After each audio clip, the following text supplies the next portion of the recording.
वाकया कुछ इस तरह है कि एक पहलवान जिहड़ा चंगा हट्टा कट्टा मोटा डट्टा वो किसी कुएं दे विच ढह पिया।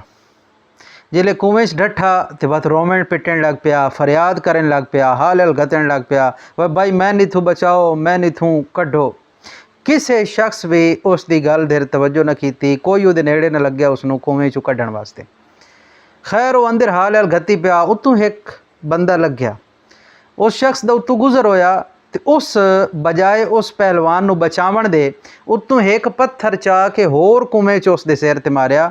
तो उस आख्या भी क्यों हाल हल गती पिया, तो क्यों तू दूवे नू मदद वास्ते अज बुलांदा पिया, कदी तू ही लोगों की इंज यार मदद की?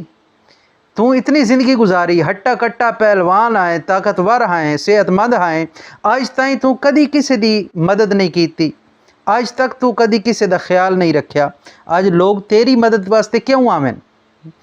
तू किसी नाल हमदर्दी नहीं विखाई अपनी ज़िंदगी के अंदर, लोग तेरे नाल अज हमदर्दी क्यों विखावें? जेड़ा तू बीज बोया हा ना, अज तू वो कटेंदा पिया। तू जेड़े लोगों को जख्म दिते हैं वो लोगों के जख्म अज भी ताज़ा हैं। तो याद रख लै, इत्थे किसी भी तेरी मदद वास्ते नहीं आवना। तो इस वास्ते सानू भी चाहिए कि असीं एक दूसरे की मदद करिए, एक दूसरे का ख्याल रखिए। कल नूं ये वक्त साढ़े ते भी आ सकदा। तो इस वास्ते अगर असीं एक दूसरे की मदद की हुई, एक दूसरे का ख्याल रखो होया, लोग साड़ा भी ख्याल रख सन। लेकिन अज असां लोगों नूं धुदकारे होया, अपने चंगे दिहाड़ियां दे विच लोगों का ख्याल न रखे होया, तो कल जिले साढ़े ते भी मुसीबत आसी ना, फिर साड़ा भी कोई परेशान हाल ना होसी।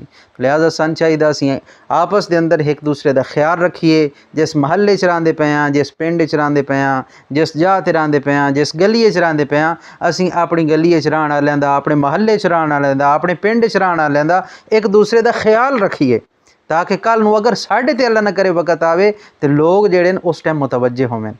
वो पहलवान वाला खाता ना होवे कि वत जिस टाइम मुसीबत आई उल्ले दुवें नूं बुलाया तो उल्ले कहें